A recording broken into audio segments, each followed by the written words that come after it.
This podcast is brought to you by Craft Beer and Brewing Magazine, creators of the annual Brewers Retreat. To brew on the Maine coast June 9th through 12th with legends like Vinny Salurzo of Russian River, get tickets now at brewersretreat.com.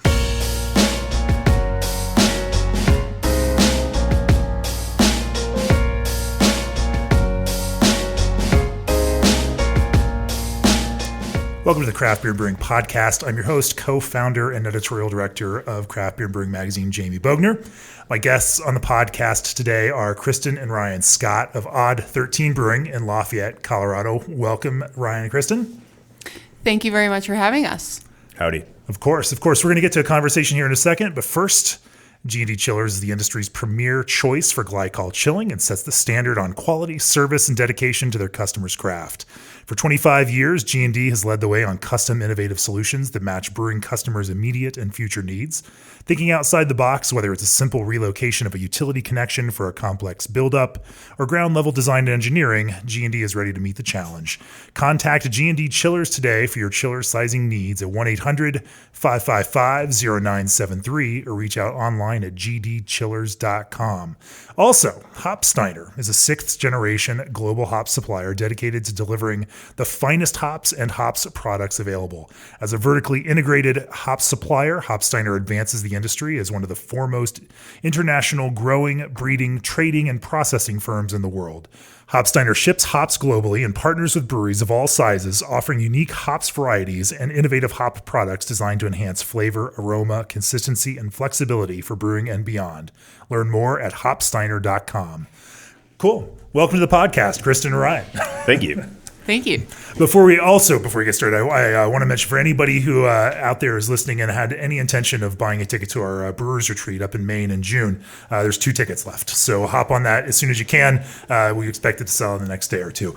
Let's talk about brewing with Odd13, Ryan and Kristin. Happy to do that. You know, I was looking through things because I had a stat in mind, and one of my stats is that, and I track all the beers that I consume on Untappd, not to rate them because I don't do that, but just to keep track. When I do best of for the year, it's great to go back through, download that database, look through the 2,000 beers. Odd13's Codename Superfan has the honor of being the second most checked in beer by me. So of all the beers that I drink, I have drunk Codename Superfan more than every other beer but one. Appreciate that. So what is the one? Oh, we can't talk about that today. We've already had a podcast with them. Let's not make it about that. No problem. Yeah, I appreciate that. That's our flagship beer. It's what we brew the most of. And it was actually the first Hazy IPA brewed in Colorado. That beer... That might be the reason that I have checked it in the most. Yeah, that beer has been largely unchanged in terms of recipe since early 2016. We started brewing it in October of 2015. So it originally started out as a mistake by one of our brewers. The very first batch of it got dumped. He was dosing the bright tank with some acid to just adjust the dryness of the mouthfeel, and misplaced a decimal point. So the very first batch of Codename Superfan was a sour IPA that ended up down the drain. But I saw enough promise in it that I let him do it again. So tell me about Codename Superfan and how the idea to brew that kind of beer came about, what you were inspired by, and how you decided to make a beer like that, something that was your own. Because the way that you make it is not necessarily a copy of anybody else out there. It's very much, specifically your beer. And as you say, you've kept it that kind of with that same kind of focus since. And I think there was a yeast change somewhere along the way, if I'm not mistaken. But so we switched. At one point, we did switch yeast vendors. It is allegedly the same strain from a different vendor. Yeah. Don't want to get too far down that road. Okay. For legal reasons, but tell me about the inspiration and how you kind of ideated a beer and then went about kind of bringing that idea into fruition. Yeah, absolutely. So the genesis of the idea was our head taproom brewer at the time. He was our head brewer, our only head brewer at the time. His name is Brandon. He is from the East Coast, and he went on a bachelor party in Vermont. And as part of the bachelor party, they ended up at Hill Farmstead, and he was kind of inspired by the types of hoppy beers that they were doing, not specifically just their IPAs. their pale ales and everything as well. And came back and asked me if he could pilot it through the tap room, and that was the aforementioned sour hazy IPA batch. I think we were just ahead of the game on that one. Yeah. But some people, that's all the rage these days. But if only you'd kept with that. Yeah. He piloted it. Prior to that, we were very much more of like a traditional West Coast type brewery in terms of our hop focus. We were known for a red IPA called Eric the Red and a West Coast double called Papa Salinas. And I tried the beer. I saw the promise in it, and from there, I just knew that this was going to take off. This, like I said, this was 2015, so the real the bulk of the haze craze hadn't really hit yet. Sure. And it's weird to think about like this entire era of hazy beer, hazy IPA that we're experiencing really got started in the East Coast 2012, 2013, and then hit the rest of the country right around mid 2015. That's less than 4 years ago. Yeah. So we started looking at hop contracts and what we had contracted for the next few years and what we could make fit into the beer. And the very first batch that we brewed was a blank can with a hand-applied sticker that said, "This is a test." It was, all of our branding is superhero themed, and the picture on the can was me opening up a dress shirt with like an old school television test pattern underneath where like the Superman logo would be, and it said very clearly on the bottom of the can, "This is a test." We ended up going through, I think, 4 test iterations before we kind of settled on a final version of the beer. We swapped a few hop varieties in, swapped a few out, upped the bitterness, lowered the bitterness. Those. I think I had 2 and 4 before it kind of became a final beer. Yeah, and then messed with the quantities a little bit, and settled on something pretty close to what we have now. We eventually did later on in early to mid 2016 drop out one of the 4 original hops before we settled on what we have now, which is Citrus, Simcoe, and Equinaut. It originally also had Amarillo. So. Why the change? I didn't feel like the Amarillo that we had access to at the time was adding the things I wanted to the beer. Okay. I was just getting it was, we were not heavily contracted on Amarillo at the time, and so we were getting a lot of off of spot, and I was noticing a lot of inconsistency in the quality. Yep. Since then, we do use Amarillo in some beers, and we hand-selected it at hop selection. But back then, I just wasn't pleased with what we were getting from it. Sure. So we pulled it out and replaced it with more Citra at the time. I found the lots of Citra that we were getting at the time to be a lot less variable. Like I said, now we're everything that we're brewing with in a given crop year for our major hops comes from the same lot, and it's something that we fly out to Yakima to hand select each year. So I think that has helped stabilize the beer quite a bit. So I talk about that with brewers quite a bit. How do you value that the variability in that kind of crop year? I mean, beer is an agricultural product at its core. That agriculture changes from year to year as much as, some folks might want to, control all of the parameters around that. I think it's actually kind of a beautiful thing that there is some, variance with those ingredients. But how, for you as a brewer who's also trying to create a product that has some consistency for an end consumer, like how do you, weight that I really like this, this year's crop, it's going to taste a little bit differently, but that's going to be a bonus for this beer versus that drive to kind of, push out the inconsistencies. Yeah. I mean, I think for our core beers, like I mentioned, codename is Citrus, Simcoe, and Equinaut. Our other, most commonly brewed beer is called Noob. It's our pale ale. It's Mosaic and Eldorado. For those 5 hops, we're really, really focusing on trying to select for similar characteristics year over year. And for the other hops that we have contracted, we're selecting for whatever's most interesting. We're not as concerned with consistency in those. We have a lot of Centennial this year that we are just dying to figure out what to do with it. It's got a really interesting berry character that is not typically super present in Centennial. But we haven't exactly figured where we're going to use that yet. Probably for a taproom only batch. Maybe for something else later on in the year. But it's mainly we're selecting for consistency amongst those those 5 or 6 hops that we use the most of. When you when you all set out to create Codename Superfan, did you have a specific design goal in mind, or did you let those kind of ingredients kind of guide you along? Was it this iterative process, or did you have some idea that you were trying to reach that you then kind of brewed towards on these iterative batches? It was kind of brewed to a combination of what we were seeing in some of the East Coast beers and our own personal tastes, right?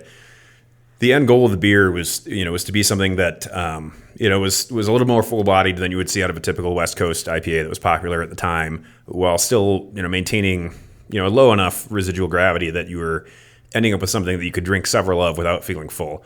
We definitely make those beers now, but that's not what Codename was set out to be, right? A lot of New England style IPAs or hazy IPAs are big, thick, chewy. Right. Our year-round double IPA, Intergalactic Juice Hunter, definitely fits into that category.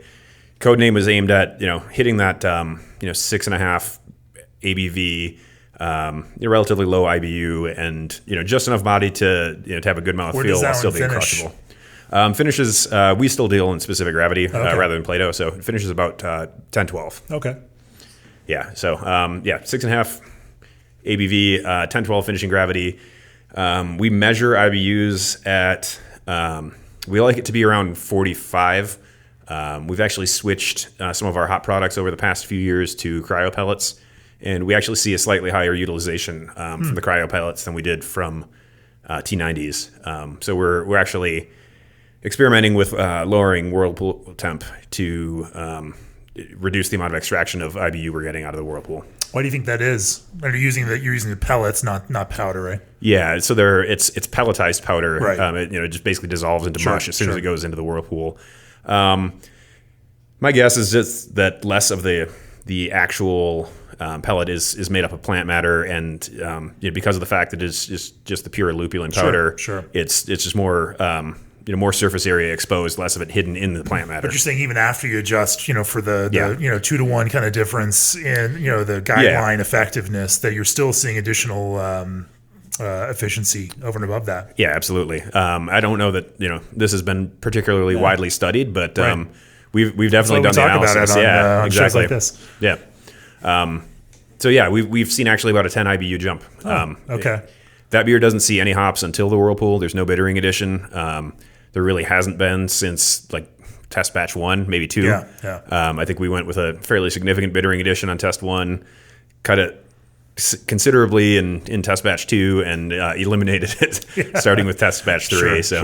I think the original cans said 80 IBU or something along those lines, and like I said, it measures out at around 45 these days when we have it exactly where we want it. What temperature do you whirlpool at, or does that vary? So, we're a mile above sea level. Our boiling temp is about 204. Our process for that, what we've kind of taken to recently is normally we would do about a 20-minute whirlpool and then 20-minute rest prior to running off. We, instead of adding the pellets at the beginning of the whirlpool, we're waiting until about 5 minutes in at this point to add them, to let that temp drop. I would need to look at a brew sheet to tell you exactly what temp we're getting to, but it's probably in the mid 190s. Okay. Have you played around with various temperatures for that whirlpool in order to achieve different goals, or does that stay pretty consistent for you? It's pretty consistent. We're not actively cooling the whirlpool. We're just relying on the the heat transfer through the pump and cutting off the boil to get down to the temp. Cooling a whirlpool is no fun at all. But no. It's something you could easily do at the homebrew scale, and I would encourage people to do it at the homebrew scale. Just screw around with it, because that's what's fun about homebrewing. Sure. Not super valuable on our scale without some dedicated hardware. Yeah. Let's talk a little bit about dry hopping. I mean, obviously, this is a big thing for you all. That having so much focus on hazy hops forward beers means that you all are doing a shitload of dry hopping on your beers. You are putting a whole lot of hops into some very big tanks. You're brewing on a 30 barrel, brew house, and you're putting, double batching into 60 barrel tanks, and that becomes a whole lot of hops in a lot of these hazy beers. The process really starts to matter, and small changes in that can have huge impacts in your beer. Talk to me a little bit about how your dry hopping has evolved over time and what you guys have learned through that process of trial and error. Yeah, so I mean, when we first started canning, we were still brewing on our 10-barrel system in the tap room, and into 20-barrel tanks to can off of. It's not even a very tall ladder to climb to the top of a 20-barrel tank, and on a 20-barrel tank, it's 1 or 2 buckets of hops. It's not nothing too crazy. When you start dealing with 60-barrel tanks like we have at the production facility, it's you're 16 feet in the air. And standing on a rickety ladder, I'm afraid of heights. I dry hopped here on the ladder exactly once. So other people do that for me now. Once we expanded in the production facility to a second unit, we ended up getting a hop circulation unit from Rolec DH90. They come in multiple sizes. Yeah. I think the 90 is in reference to the number of pounds of hops it can hold or something along those lines. But basically what that is it's a small conical vessel that has a pump attached to it. The pump is a shear pump, which means that it'll basically grind things. You can throw all sorts of crap in there and it'll grind and recirculate. But the beauty of this vessel is it's completely sanitary. We're not opening the tank to the outside environment. We don't have to climb up on top of the vessel. And we can CO2 purge the thing, right? So you set up block and bleeds at the sides, purge the conical portion, purge the hoses, and it's heat sanitize it is the typical process. Purge it, load the hops in, purge again, and then you got to maintain a pressure differential between the circulation unit and the tank. But as long as you maintain that, basically beer flows across underneath the conical, and the pressure inside the conical pushes pellets down into the beer, which the pellets are then shredded by the shear pump and then circulated through the tank. So we can dry hop a 60-barrel tank, 2 pounds per barrel easily in about 2 hours. So then that's moving the hops matter into the actual main fermenter, and not just leaving it in a tank and circulating beer through. It's correct. Shearing and pushing. Yeah, it's not like if anybody's familiar with the torpedo process from Sierra Nevada, this is not that. Yeah. It is turning over the entire volume of the tank through the pump twice within a 2-hour period. And we find really, really excellent hop extraction. You just don't want to touch the beer for a day or so after it's been dry hopped. It is just the strongest hop polyphenol burn you'll ever experience. Let's talk about that in a second. But first, I want to acknowledge a couple more of our sponsors. Everyone listening to this podcast knows that great beers are made from select ingredients, and with BSG, you'll bring the world to your brew house with an unparalleled and diverse selection of ingredients from across the globe to just down the road. Their dedicated customer service team and industry experience provides you with the assistance you need every step of the way. Let BSG be your supplier of choice for products essential to making great artisanal beverages so you can stay focused on your craft. For more information, visit them at bsgcraftbrewing.com or contact them at 1-800-374-2739. Also, this episode is brought to you by the Craft Brewers Conference and Brew Expo America, America's largest craft brewing industry gathering. Join your peers April 8th through 11th in Denver. Details at craftbrewersconference.com. That was a fantastic segue for you to pour me another beer. I appreciate that. Yeah, give us a little time to regroup here. For sure. And so, you mentioned the polyphenol hops burn that came out of, from that dry hopping process. That's something that brewers across the country and home brewers as well are trying to, kind of wrap their heads around, a problem that everyone's trying to solve for, because as tastes shift towards more and more, intense hops flavors, and we start talking about hops, dry hopping loads, not in 1 pound, numbers, but 10 pounds or sometimes more, as things get absolutely absurd. How, you've gone through some of that yourself. There was a phase where, those where Odd13 beers, hoppy beers had, a little reputation for coming out with a little bit of burn. Absolutely. Might want to let them, sit for a week or two before they're mellow and ready to drink. But I know you and as well as a lot of other brewers have been trying to focus on how you can tame some of that in order to make that beer more palatable, straight out of the gate, without causing the intensity and the positive aspects of that flavor to decline. So, talk to me a little bit about how you all are managing around that. Yeah, I mean, I think we really would see that polyphenol burn creep up once we were hitting around 4.5 to 5 pounds per barrel total hop load. A pretty typical scheme for us would be something around 1 pound per barrel in the whirlpool, and then depending on what we were aiming for in the the finished beer, anywhere from 2 to 6 plus pounds in the dry hop. I don't think we've gone much more than 6 or 7 pounds per barrel in the dry hop at this point. I know some friends of mine definitely have, and you get some interesting results when you start going that high. Right. But it was around that 4.5 to 5 pound per barrel total load that we started seeing it. I would absolutely be lying if I didn't say that the Rolec didn't make it a little worse at first. We got a lot of efficiency gains and a fair amount of polyphenol burn off of it initially. How did that Rolec also speed your process up? I mean, I imagine that if it's shearing and recirculating, that it's doing a much more effective job of intermixing hops with the beer. Oh yeah, I mean, dry hopping Codename used to be a 2-day process. It was dump the hops in through a port on the top, wait a day for them, or half of the hops, wait a day for them to settle through the beer, and then dump the the second half the second day. Now that's a 2-hour process, right? So it's it shears the hops, circulates them throughout the beer. The thing is, we're not gaining 2 full days back because of the fact that we need to let the beer rest a little bit longer because of that shearing process. I find that the overall quality of the beer is better with the Rolec, but we've definitely had to take some changes to our process to make things not quite so burny these days. So, so among the things that we've done. For our single IPAs, typically it is a single dry hop. Codename, for instance. I'll just use that as kind of the canonical example here. We will wait till about 2 days after terminal. We will drop yeast, harvest if we're going to repitch, or just dump it if we're done, and then dry hop with the Rolec, and we'll typically go 3 to 4 days from dry hop before we cold crash the tank for transfer to to package. That's the total dry hop load on Codename is around 2 to 2.25 pounds per barrel. If you translate it into T90, obviously we're working with cryo for a lot of our hops at this point, so the calculation isn't exactly that. But any of the hop load totals that I'm talking about are translated into T90 mentally for me. Okay.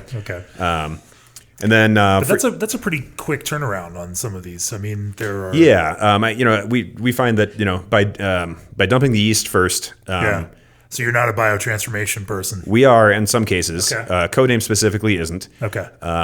We definitely do some fermentation hopping on other beers, but we find that by dumping the yeast first and then dry hopping after it's terminal and diacetyl is cleaned up, that we are able to avoid a lot of that burn.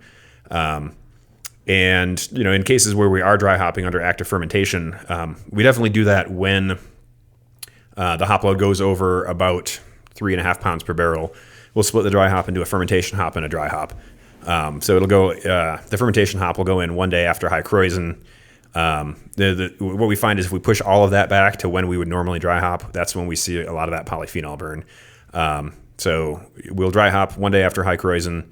When it reaches terminal, dump the yeast, and then dry hop again. When we leave significant yeast matter in the beer, I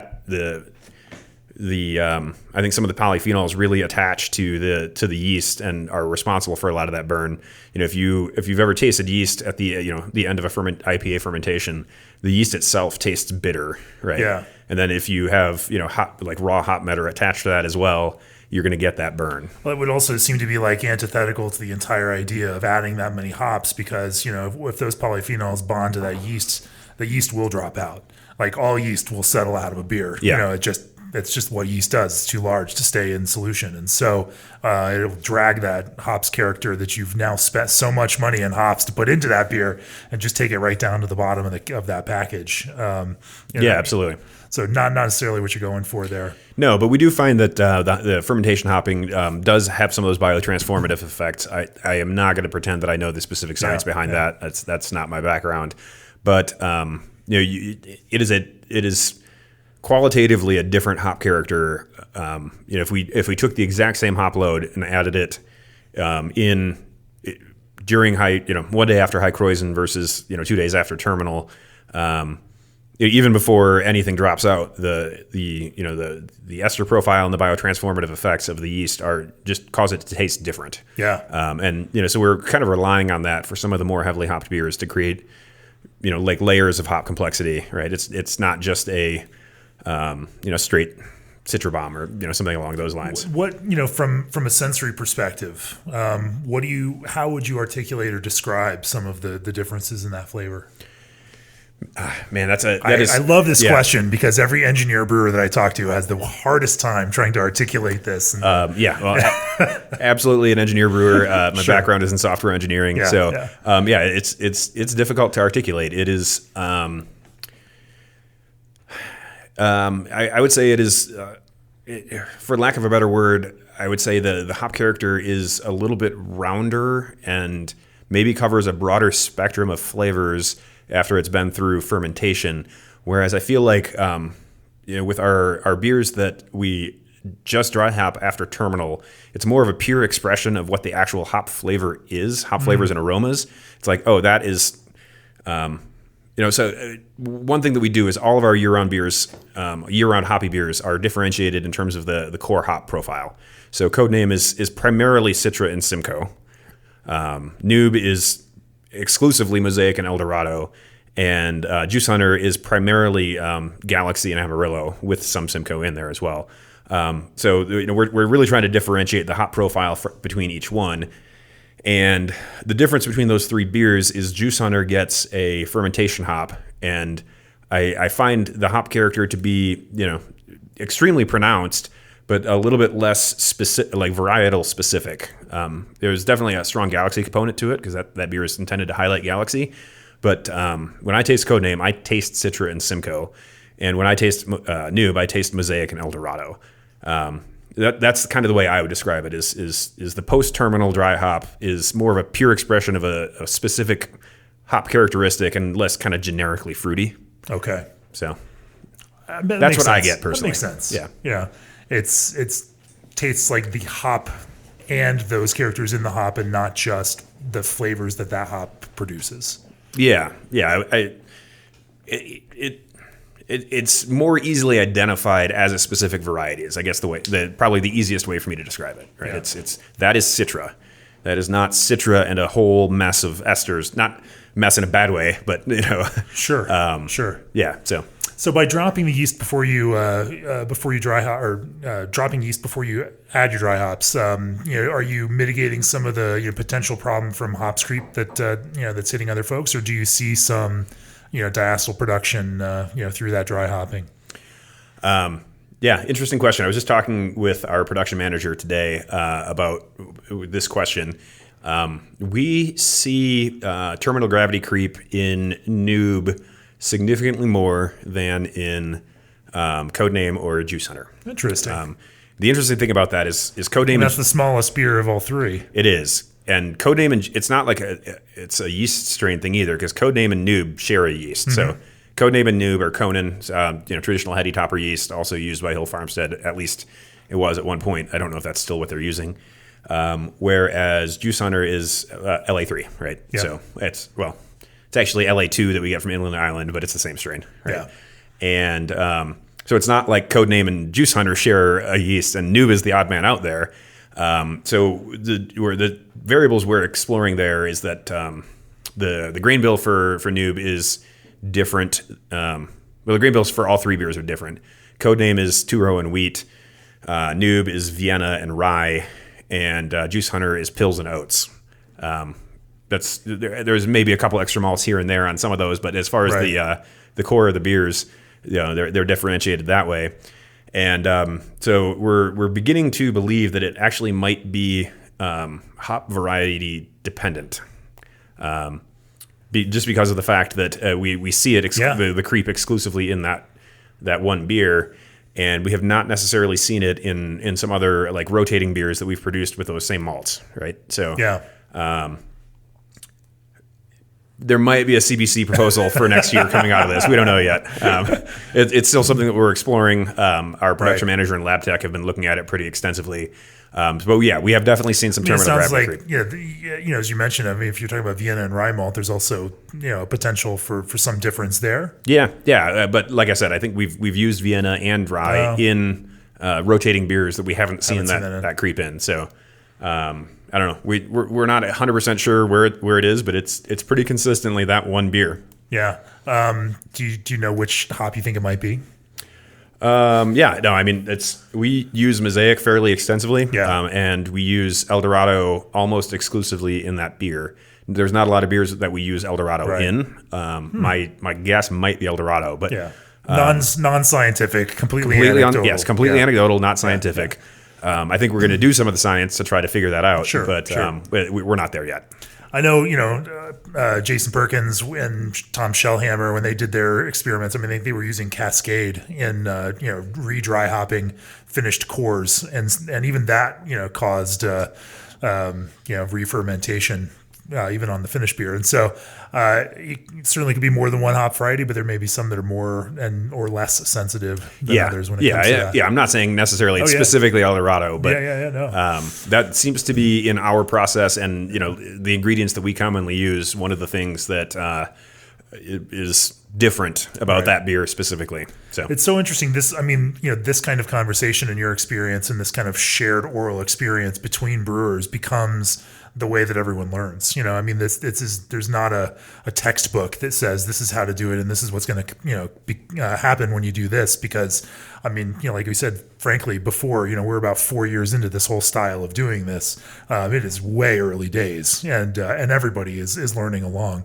And so you contribute knowledge, you share knowledge, and you take knowledge from those that have gone through it, and it's kind of an interesting process where craft beer is right now. Yeah, absolutely. It's been we've learned a ton about the just the entire process of making these beers. Back to hop burn, there's definitely some variety dependence there, right? Some of the higher oil content hops are definitely more prone to it. We've seen a lot of Galaxy beers that we've produced, which is Galaxy is both high alpha and high oil in most cases.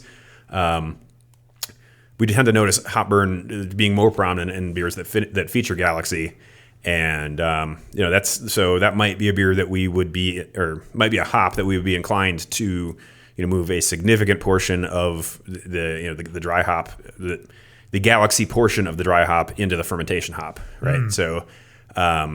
Without pulling up a brew sheet, I would guess that of the Galaxy portion of the dry hop in Juice Hunter, probably 2/3 of it goes in as a fermentation hop to help mitigate hop burn.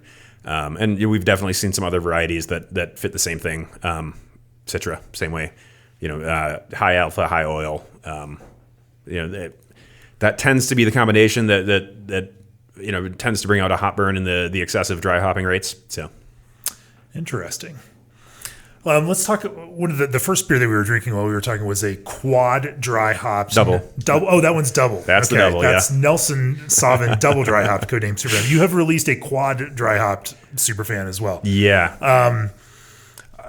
It's such an interesting thing for me to look at the way the brewing industry uses language. And there really isn't a standard for what double dry hop means, other than if you put double dry hop on a beer label, then people want to buy it because it sounds better. Yeah. For you all, how do you define the difference between something like double dry hopped, triple dry hopped, or quadruple dry hopped, for that matter? Absolutely. Some breweries may define it as adding an additional round of dry hopping. Others will simply, view it as we added twice as much hops to the dry hop, and now it's double dry hopped. For you all, how do you find some meaning in the language that we use, or does it have any meaning in connection to the language, or are all of these terms simply just marketing? Yeah. So we actually had a very, very similar conversation to this with one of your partners, John Hall. Okay. On his other podcast. With that Steal guy. This Beer with Augie. And that episode was lost forever. And Augie likes to rail against the DDH, moniker for beers. And we explained our philosophy to him last year, Big Beers 2018.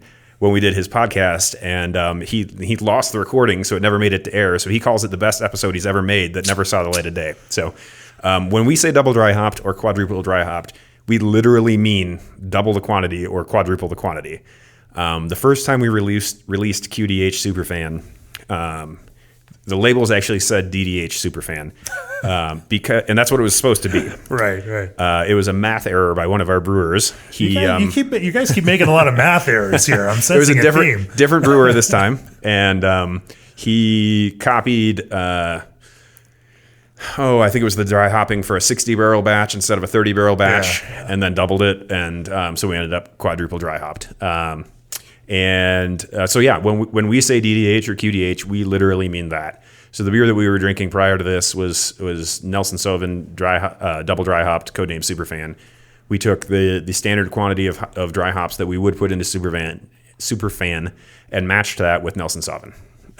It's just a mathematical equation then. In our opinion, yes. Yeah. When we say double dry hopped, we literally mean double dry hopped. I don't think there's any wrong or right answer on this. And, I honestly don't, why would anyone care and make some impassioned argument against using a term like, double dry hopped? I think, it comes back to my same view on beer styles. And beer styles are simply marketing in themselves.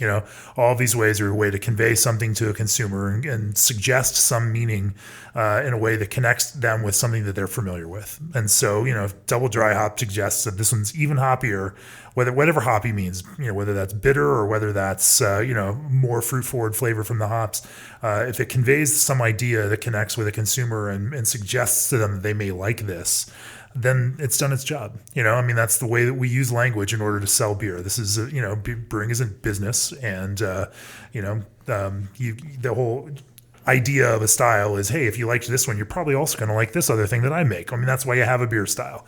There's nothing written in stone. These are not handed down from God to Moses on stone tablets as to what a beer style should be or what the language should be around that kind of thing. So I'm sorry, I'm soapboxing here. Totally get it. Yeah. We, when I said earlier that I didn't think we'd ever gone above 6.5 or 7 pounds per barrel, I was definitely wrong. QDH Superfan is about 8 pounds per barrel. The first time we brewed that beer, I was, okay, that's a low yield. Whatever, we'll keep. And then I looked at the cost and I was like, that doesn't look right. Yeah. Once I started plugging in the numbers, realized it was double what it was supposed to be, which was double. And so ever since then, we've actually released it as QDH, appropriately labeled. So as brewers, this better than anybody. More is not always better. How do you balance, the desire of a consumer to get more and more and more intense and have some new story to tell and help sell this beer in this kind of culture of always new and always fresh and always innovative and exciting? How do you balance that against, that kind of desire as a brewer to make something that is nuanced and expressive, simple and clear, but direct in the way that it communicates this idea of what you want to brew? I think it's a common tension that brewers are, face repeatedly these days. Yeah, like I said before, Codename Superfan has been essentially the same recipe since early 2016, and almost the same recipe since 2015. It is, it's a beer that we were able to get onto the shelf. We just raised the price this year, so it should be on most shelves at $11.99. Up until this year, it was $10.99 for a 12-pack or six-pack of 12-ounce cans. Not 16-ounce cans. Not 16. Yeah, I don't think we could quite do that. But the goal there is to make something that is relatively simple by Hazy IPA standards. It's simple. It's expressive. You get some nice yeast esters, expressive profile from the various hops, but it is quaffable. You can have more than one. It's not overwhelming. It's on the shelf at a reasonable price point. And it's still our best-selling beer. We might have beers that outsell it on a very short-lived basis, but if we were to try to bring one of those in as a year-round, Juice Hunter is a great example of this. It initially sold like crazy, and it's still a constant solid product for us. But there's something to be said for that slightly simpler, slightly less overpowering, just chill beer that you can drink several of. And I think both Codename and Noob kind of fit that bill. And the way we satisfy the other half of the consumer base is by constantly releasing rotating stuff. We have our core beers, we have rotators that we do on a monthly basis. Sure. Some of them hit distribution, some of them are taproom only, and that's kind of the the way we satisfy it. So That has to be a challenge. We were down in Denver last week for our brewery accelerator event, and Chad Jacobson of Crook and Stave was mentioning that their hope when they launch a new brand is maybe 2 years. That now the lifespan of any new brand that they launch is 2 years, and that is a weird, for old school brewers, that's a crazy, heartbreaking kind of realization to know that you're going to create a new beer, put a new brand out in the market, and if you get 2 years out of it, you're kind of lucky. For you all, you seem to launch, stop, kind of rotate in, rotate out, do it at a way that's maybe not quite as predictable for a consumer, so that they can't necessarily just count on new things, and when they see new things, they want to buy new things because you don't know when that's going to be around again. How do you? Do you have a strategy around how that? Now we're talking about selling beer, which wasn't exactly the focus, but I'm curious about this. Like, how much does releasing a quad dry hopped Codename Superfan also turn around and sell more Codename Superfan when quad dry hopped isn't around, because you created a point of interest and it reminded a consumer that they enjoy that beer, and then there's a hazy IPA that they can drink larger amounts of because it's not quite as sweet and or as hot burny, or as as overpowering. I mean, it's one of the reasons why I'm attracted to it and drink a significant amount of it. Thank you. Yeah. Absolutely. I think that we use our rotators and our taproom beers as I think the taproom beers are largely a way to experiment with new ingredients and processes that we are potentially looking to incorporate into other beers. We use frequently lots of new or experimental hops, or incorporating fruits, different dry hopping techniques, different fermentation techniques, and then the things that make it into distribution on a rotating basis are maybe a little bit more proven in terms of the things that the ingredients and processes that are going into them, and then then we have our staples of things that are proven, tested, and are exactly what we're looking to do every single time. I think that is a strategy that has worked reasonably well for us. And we've continued to grow every year. We started out very, very small, 10-barrel taproom only brewery, produced 500 barrels in our first year. We did, that was first full year was 2014. We opened in late 2013. So between then and, last year, 2018, we did a little over 7,000 barrels. It's been not, I wouldn't say explosive growth, but it has been, very, very strong, consistent growth by, kind of pursuing that. Yeah. Even before we started doing the hazy beers, it was, a constant rotation of things through the tap room. And what you would see on the shelves at the stores was pretty consistent. But since we've adopted this and scaled our capacity, it's allowed to branch out even more in terms of the variety. I think, consumers enjoy the new thing, but they enjoy having, Old Reliable as well, which in our case, Old Reliable is Codename and Noob. Some of the things that we're exploring as far as future ways to do this. I think in April we are releasing the first pilot of a new IPA that'll be exclusively available in our home market. So we are in 2 states right now, Colorado and Arizona, and we ship some beer to Tavour, online retailer. Yep.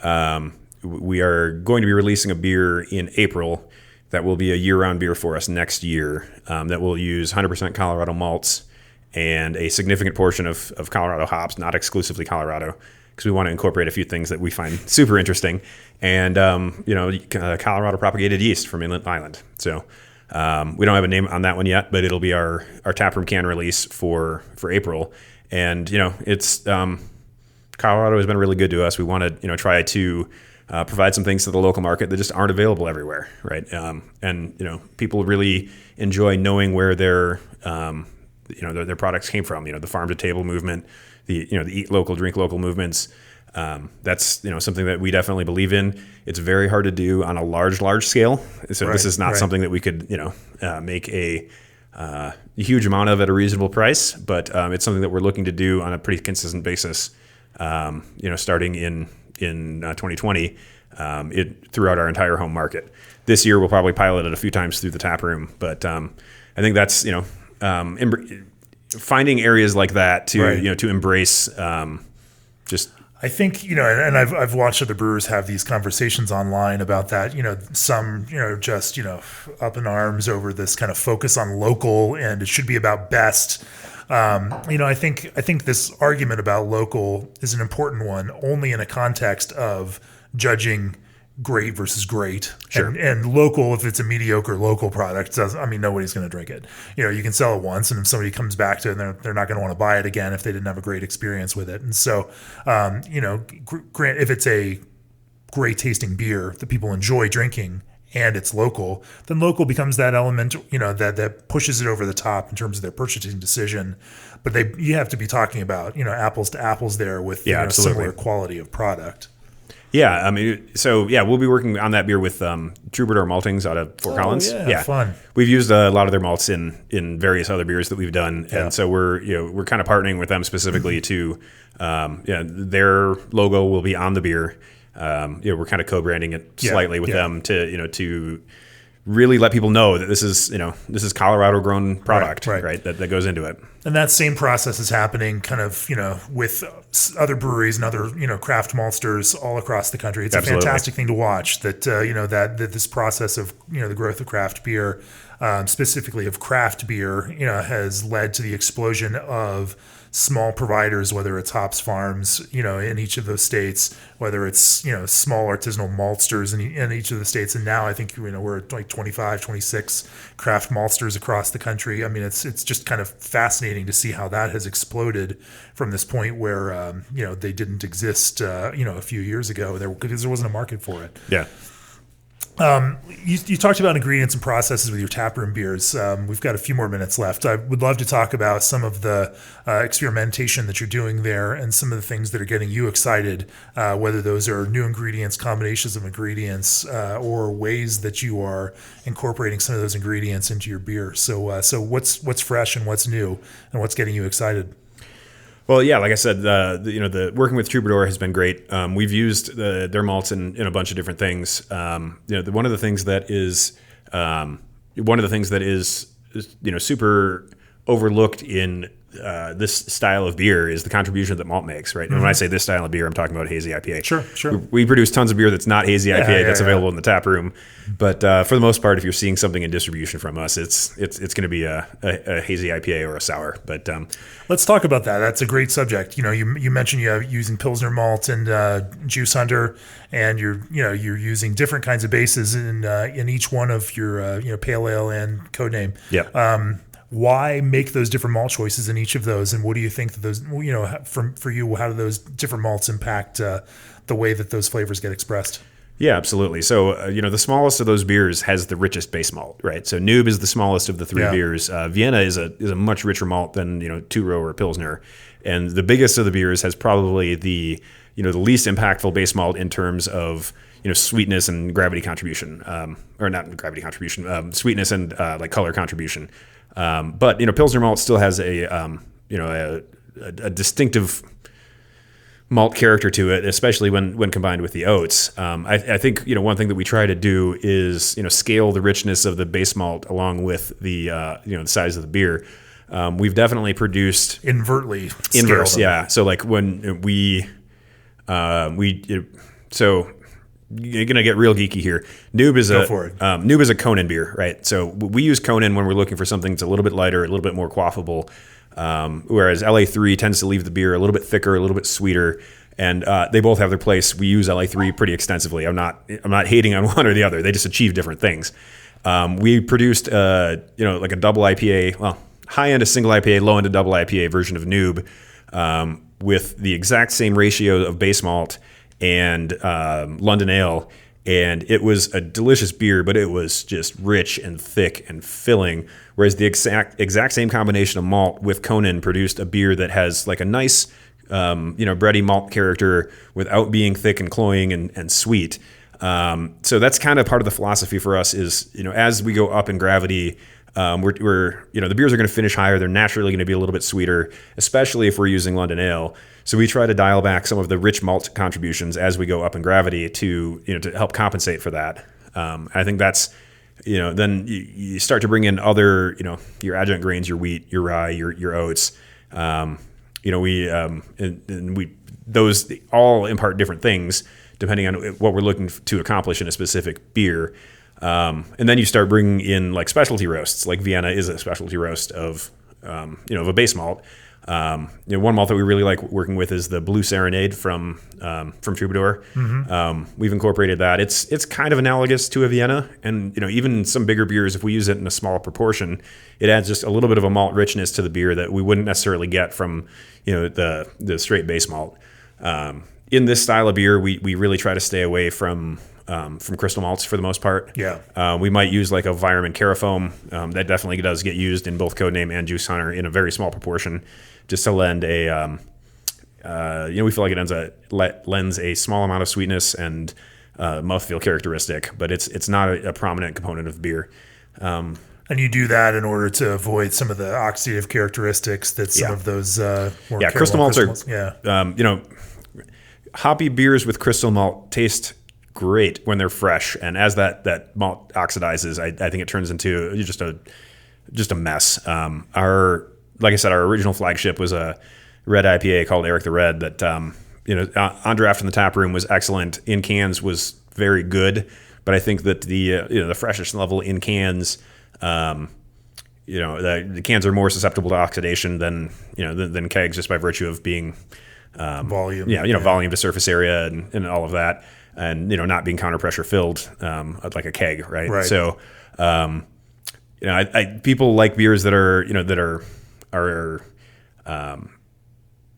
I feel like Eric the Red was, or the Red IPA in general was almost in some ways a predecessor to the New England IPA thing. It's a balanced beer with a little bit of malt character and pretty significant hop backbone to complement that.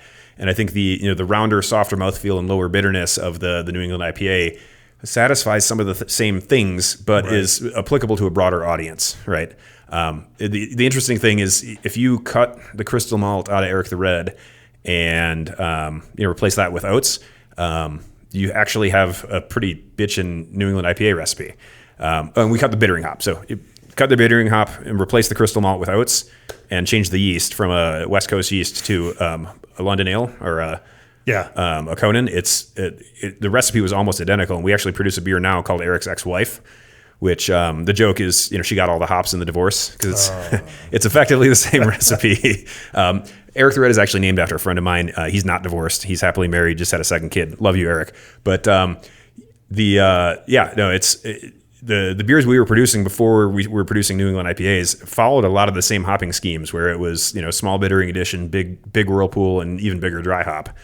I think that evolution from the hoppy red to New England IPA was kind of a natural progression for us, just based on the recipes we were already formulating.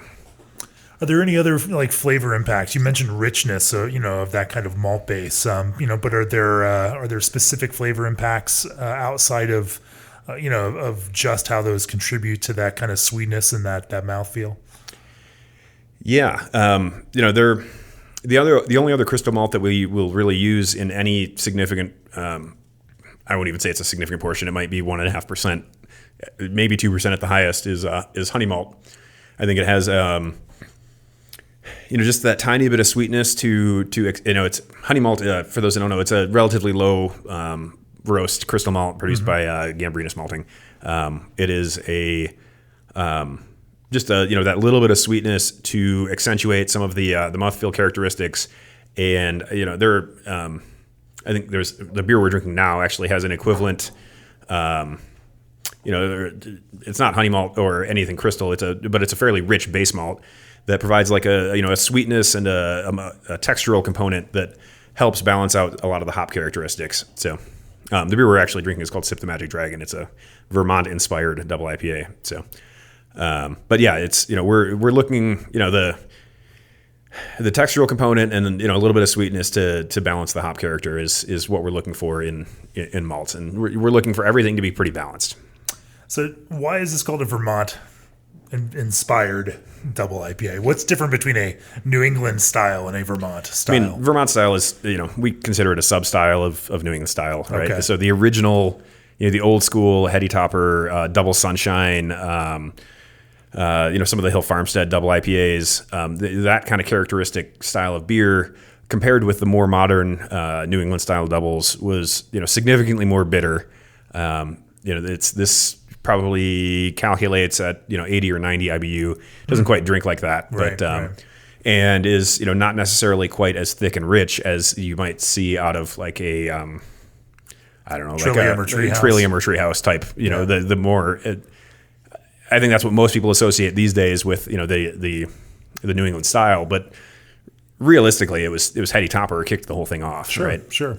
And if you drink Heady Topper now, it almost, compared to those beers, feels like a West Coast IPA. You drink it next to a Pliny, obviously, it's a very different, Sure. Very different drinking experience. So that was kind of the goal of this beer is, a little bit more bitter, using a combination of old school and new school hops.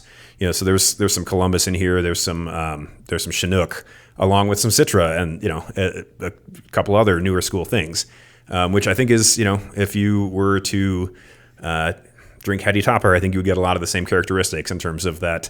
Some of the piney old school hops mixed with some of the fruitier new school. Yeah. Let's go back to that question I was talking about before. Some of the, you don't just make hoppy beers. You do make other beers. Yeah, absolutely. Let's talk about some of the other ingredients and some of the other processes, with some of those other beers that are particularly exciting to you right now. Yeah, so we are actually going to be releasing our first canned lager into distribution. Uh-oh. So you're jumping on that bandwagon. yeah, I wouldn't call it a bandwagon necessarily, but Well, it's kind of a several 100-year-old bandwagon. At sure, this point, yeah. It's only the most sold style of beer and most consumed style of beer in the world. But True. Yeah, I guess there is that. we'll say the craft bandwagon. Yeah. So that'll actually be coming out in May. It's unfiltered Keller Pils that is uses a pretty traditional German lager yeast, 6+ week fermentation and lagering time, all European hops, Czech Saaz, which is obviously not German, and then Hull Melon and Hallertau Blanc from Germany. I think that's it's a really fun and interesting beer. We actually released it through the tap room last year. It was a reasonable seller for us through the tap room, but a lot of the times people are coming to the tap room for the the new big juicy double. And I think that putting that beer on the shelf at $9.99, $10.99 is a completely different story. I think it's a really fun and interesting beer. That's, like I said, our first foray into distributed lager. We've definitely produced several at the tap room. Yeah. I think we have 3 or 4 on at the moment. We do quite a few kettle sours into distribution. Not so much barrel-aged sour into distribution. We definitely do those through the tap room, but we don't have the space or the patience. No, we have the patience, just not the space to deal with any large-scale production of barrel-aged sour. We have a fooder at the tap room that we release Solera fooder blends out of from time to time. Next kettle sour we're releasing into distribution is actually a smoothie style raspberry sour, lactose, vanilla, and a shit ton of raspberry. So I want to talk to you about that kettle sour process, but first I want to thank the sponsors that made this episode possible. G&D Chillers leads the way on custom innovative solutions. Hopsteiner is one of the foremost international growing, breeding, trading, and processing firms in the world. Let BSG supply you with an unparalleled and diverse selection of ingredients. And join your peers April 8th through 11th in Denver for the Craft Brewers Conference and Brew Expo America. Also, if you enjoy this podcast, we've recently launched an all-new subscription that bundles videos, courses, magazines, exclusive articles, and soon exclusive podcasts under the Craft Beer and Brewing All Access subscription. As a special offer for our podcast listeners, we're offering 20% off this new subscription when you visit beerandbrewing.com/pod. Again, visit beerandbrewing/pod today to get your all access subscription and enjoy everything we publish. Kettle souring. You've got a 30-barrel 2-vessel system here. Yep. How do you maintain a production environment and still make kettle soured beers in this kind of without tying up your brew house? Yeah, I mean, we're not quite at a point yet where we are brewing, 24/7, right? So we're brewing 3 to 4 days a week typically. So taking 24 hours to kettle sour something is, not the end of the world from a production, standpoint. I think as we get a little bit busier, it'll get trickier to manage. We've done some things in the past, when we were brewing out of the tap room with only two 20-barrel fermenters and a 20-barrel bright, we got a little creative there in terms of the ways we achieved that process without tying up the brew house. But for now, it's Are you it's sealing not a the end of us. kettle? Or are you while you pitch lacto? Or are you just laying a CO2 blanket down? CO2, on top? yeah, Okay. continuous bubbling of CO2. Yeah. Okay. We find that just the continuous bubbling is enough to ward off just about anything. No butyric, Or is all of that just an old wives' tale and no, we've definitely completely unnecessary? Because I have heard from brewers that say the same. We've heard that. I firmly believe that if nothing else, creating a positive pressure environment inside of the kettle. We've definitely done batches where we didn't do this and had fine results. I think creating a positive pressure environment inside the kettle lessens the possibility of anything coming in. So we had a kettle sour we were doing at the tap room once that we think we picked up. It was like cottonwood season, and we think we picked up a cottonwood or two down the stack, and like down the down the ventilation that the steam would evaporate out of.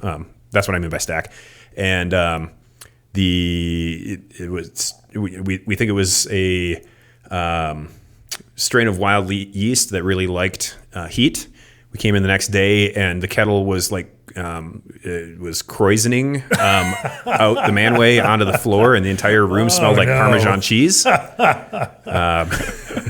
It smelled like Parmesan cheese for about 4 days after that. So yeah, creating that positive pressure environment, I think, is a good way to keep unwanted microbes from. It's not going to be a perfect solution, but it is just one more precaution you can take to prevent Put a that. screen over the top of that stack now to. So when we're doing kettle souring at the tap room, we bubble CO2, and we also we have a beach ball that we inflate. We sanitize. Beach ball method. Okay. Yeah, we inflate and sanitize a beach ball, shove it up in the stack, and then put a pink flamingo over the burner so we don't start the burner until we remove the beach ball. It's a good mnemonic device, to remember that. Yeah, so creating that positive pressure environment, I think, is important. When we haven't done that, we have the only negative consequence we've ever had was, like I said, the croisoning out of the kettle, but it you hear of isovaleric and butyric and all those kinds of things that can happen without that. I think that's in a lot of cases more a function of pH necessarily than the CO2 or oxygen. But again, it's better safe than sorry in our opinion. If there's any truth to the oxygen creating isovaleric or butyric flavors, great. Let's use the CO2. And on top of that, a positive pressure environment to keep things out. All right. Well, that sounds like a great place to call this a wrap. Thanks, Ryan and Kristin. Thanks, Jamie. Thank you. Sorry we didn't let you get a word in edgewise, Kristin. Oh, no worries. From Odd13. If people want to learn more about Odd13, where do they find more about you? Yeah, so odd13brewing.com. That's ODD13brewing.com. Is our website, and then all of the social medias, Facebook, Twitter, Instagram, we are Odd13 Brewing. Cool. We'll be back next week with another episode of the Craft Beer and Brewing Podcast, and we are looking forward to a hefty slate of CBC guests out here in Colorado and recording a few with some of our friends from around the country as they're in town here in Denver. Ryan and Kristin, thank you for joining me on the podcast. Absolutely. Thank you. Cheers. Cheers.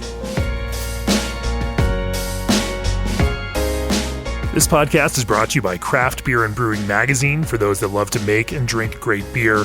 Learn more online or subscribe at beerandbrewing.com or find us on social media at Craft Beer Brew.